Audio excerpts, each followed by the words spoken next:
said, how much is that per session? Halika nga, tingnan natin yung mga flyers. Because we have a lot of programs. So, like, ngayon is GeForce Project, no? That's the biggest and the grandest summer dance workshop here in the Philippines, and we're very happy we are on our 16th year already. So, kaya hindi kita masagot kasi ang daming projects because there are a lot of requests.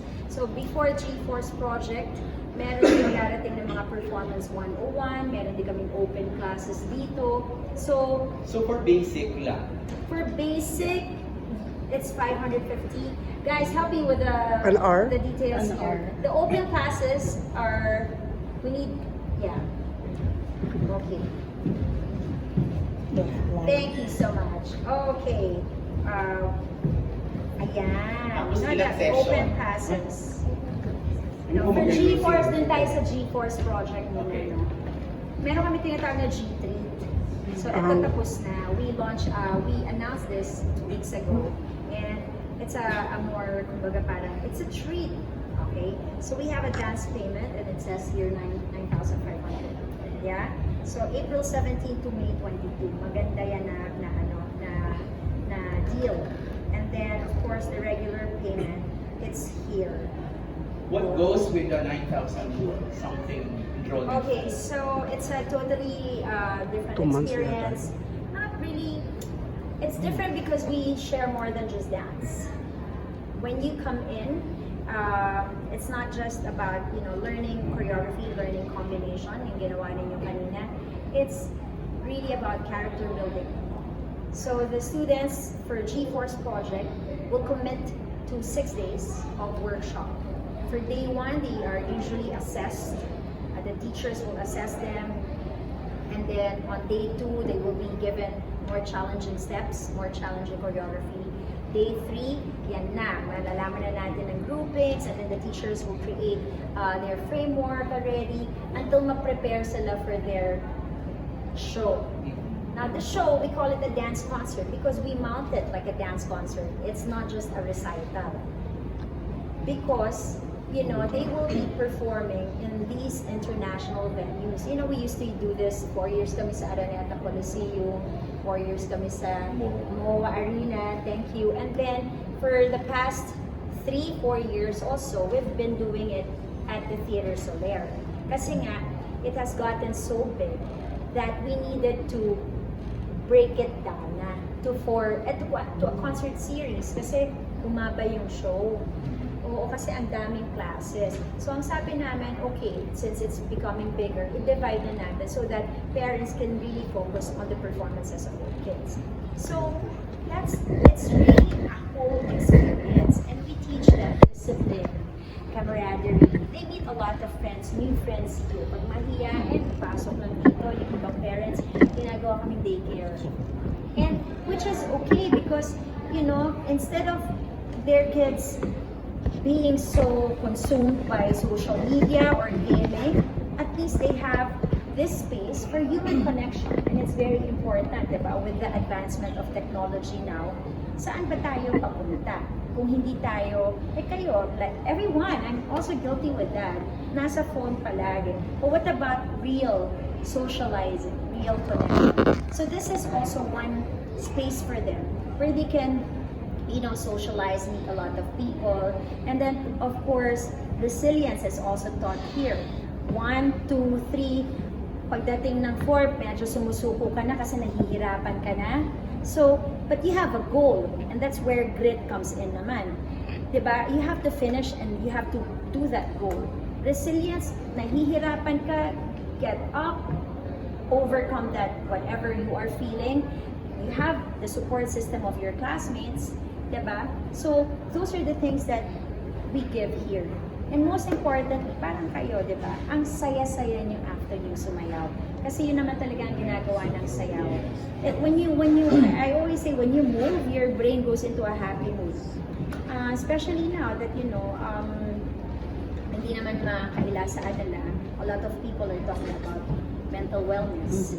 And this is really, probably, I'd say, the contribution of dance to the society. TikTok, sayawan tayo ng sayawan lahat. Pinapasaya tayo. So, I think it is really a tool now. Really, this is a space for you to be happy. Come here, take our classes, you know, and you're gonna have a totally different experience because you come here, you find your sense of belonging. You come out having that sense of becoming. Yeah? So, pumasok ka dito mahiyain, paglabas mo, confirm ka na. Yeah. And we have a lot of students who have that story. So apart from the happy place that you're offering, what certain fulfillment that did you acquire over the years that you Over the brought here? years, oh yeah, because we have developed a lot of talents, not just celebrities but also teachers. The teachers of G-Force Dance Center, they are all homegrown teachers of G-Force. You know, like my daughter, my son, they grew up here. And then the G-Force also, and most of them are also students who have been trained to become performers and now trained to become teachers. And that's a you know that you're really doing something that is fulfilling not just for you but for them as well. But this year, you know, every year kasi may concept. Alam niyo yan, right? Like when we were in MOA, it's about painting new colors because it's our 11th year. Last year, we celebrated, nag-debut kami, 18th birthday, parang kanya na, yan, tumebo. So, nag-debut kami last year, and debut is, di ba, it's a ritual, no? Where you introduce the dalaga for the society, no? Na pwede na, adulting na siya.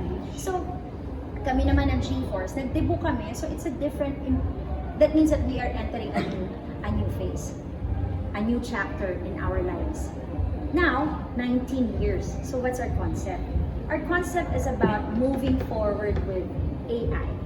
AI is being discussed anywhere. Schools, businesses, also in social media, di ba, ina-AI yung mukha nyo, na iba-iba yung mga naka-90 years, preppy, varsity, na ganyan. So, it's there. Actually, the future is now. It's here na eh. Do we turn our backs doon sa technology? Do we embrace it? And are we ready to coexist? Paano ang dance pag may AI na? So, yun yung hinahanap namin ngayon na we also want to be with other people who are very curious with the new technology. How do we use this to our advantage? And will it benefit us or will it destroy us? So those are the things that we want to find out. And this year, we want to include that in our presentation. Lalim ha, guys. Serious kayo guys. Serious. You know, it's so hard to manage the school. Do you still teach? I still teach, yes. I Masterclass. personally handle White Shirt Love. That's the class that I really, kumbaga, ako talaga yung hands-on dyan. It's a dance fitness for women and women at heart. And this year we are celebrating its 10th anniversary. Yeah. So I will meet you again for that, ha? Magkwentuhan tayo ulit for that. Kasi that is really a different program. It's for the women of age. And that's what I personally handle. And of course, the company classes here. Especially that we have new breed of teachers, new breed of dancers. Whenever I have time, our dance captain Beth and also our director Jelay schedules company class with Teacher G. And that's exclusively for the teachers and G-Force. So with the advent of AI, what initial steps are you doing for you to be able to embrace it? Not Okay, so to do away with it. say that again. Not to do away with it. Yeah. So the embrace is not yet there because we also want to learn more about it. We want to discover more about it. But what I really want to do right now is to include technology in our performances. But at the same time, I want to instill in the head of all the dancers who are here at GeForce Dance Center to really work on the capabilities of human. Ano ba yung capabilities natin at hindi kaya ituro ng teknolohiya? Kasi yun ang strength natin. You know, the articulation of our hands, hindi naman yan kaya ng technology. So, what else can we do? How can we, like for dancers, we're very articulate when we move and we tell a story. And AI, we don't know, can they do it? But as much as possible, really work on what we can do as humans. So it's really a tough, I mean, I don't have answers right now. That's why the question is, can we coexist Hindi ka ba with natatakot? AI? I don't want to be scared because it's there na eh. Even us, we use it also.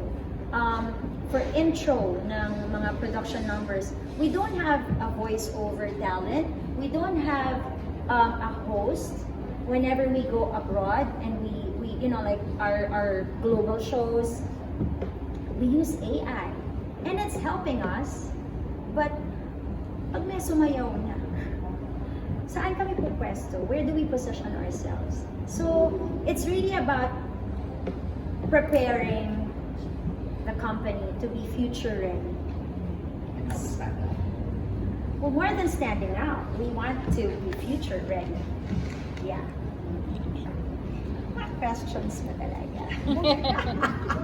I love it. Thank you. Because, you know, it's really, pinag-uusapan na yan eh. Diba sa eskwela, bawal. But it's sad kasi AI is supposed to be created for the basic needs or basic chores for human. But now, it has attacked the artistic side of human. Yun, dun challenge yung creativity natin. Do we treat it or do we look at it as an attack to our intelligence, or do we use it to our advantage and really leverage pa what we can do? So that's where I'm coming from. I really don't wanna push it away, but will it benefit us? Probably, but will it destroy us? We can't tell. Yeah. Saan dito yung P-pop na? OPM. Sasali siya sa OPM. OPM, yeah. We have a class here na focuses on OPM music only. So there's K-pop, right?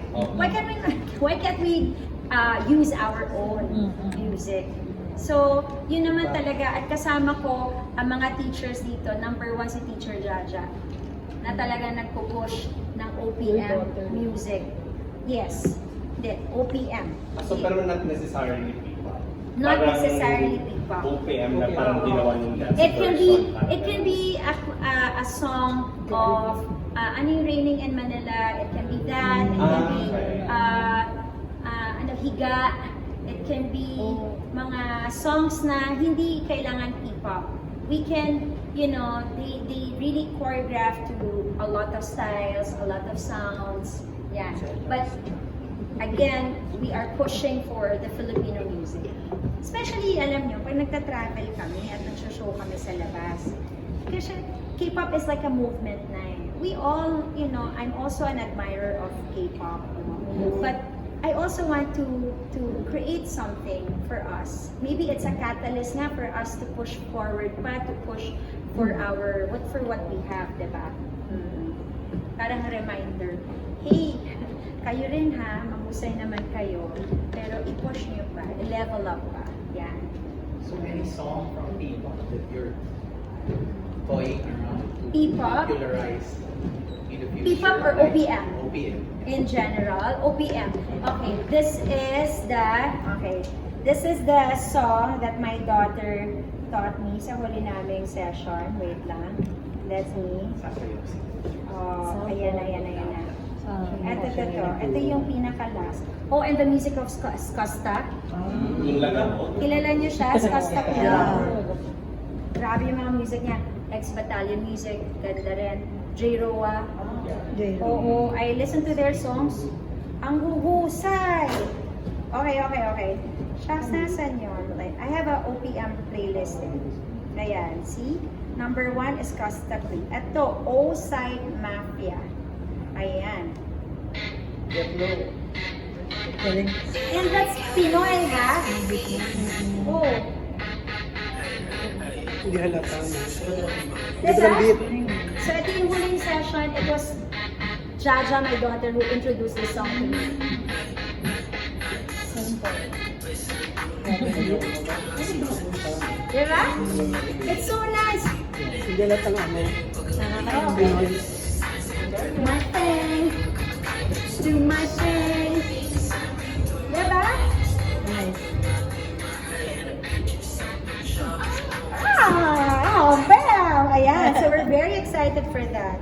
So, dami. So, OPM music talaga, alam mo yung magugulat ka na lang, Tagalog. Wow! Yan. Masaya, masaya, masaya. Happy ka doon? How do you feel yung surge din ng mga dance classes and becoming more popular because of TikTok? Oo, sobrang happy ko rin dyan. Alam mo, nag-start kami doon sa Mother Ignacia, that was our very first branch.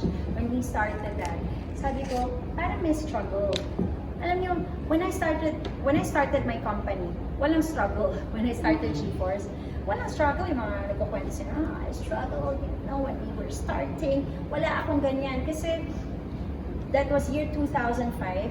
I formed a company. I founded this company with, dancers from different universities and colleges. They were all hungry. They were fresh. So, the projects, nandiyan, left and right, nandiyan, pasok lang ng pasok, perform lang sila ng perform, right? And then, mag-shop sila kasi mga bata pa. But when we started our own dance center, it was a struggle. Kasi, parang you created a space na wala sa kultura ng mga Filipino to go to a dance class. Kasi di ba, we dance anywhere. Karaoke nga, di ba? Kahit saan kumakanta tayo, kahit sa shower. So same with dancing, parang wala sa kultura na aralin siya. Well, except for ballet, di ba? But this one is talagang kailangan namin pakita na inaaral. There is a method. Hindi lang kakopyahin yan sa ASAP, sa TV. May method. Maintindihan nyo saan kinukuha ang energy. So, with the presence of TikTok naman in our lives, natutuwa ako sa TikTok kasi it did not intimidate people to dance.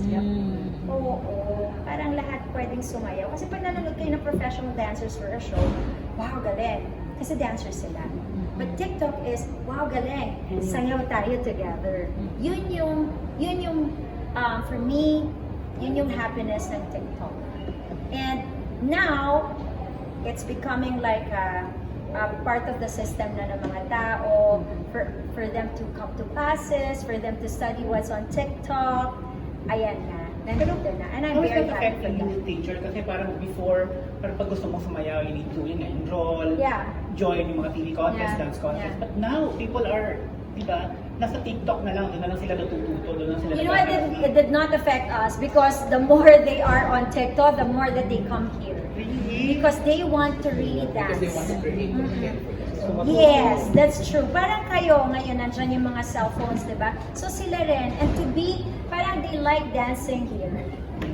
They like this. They like this logo. When they dance here, it's becoming like their content already. But what I'm interested in is, you mentioned you didn't struggle.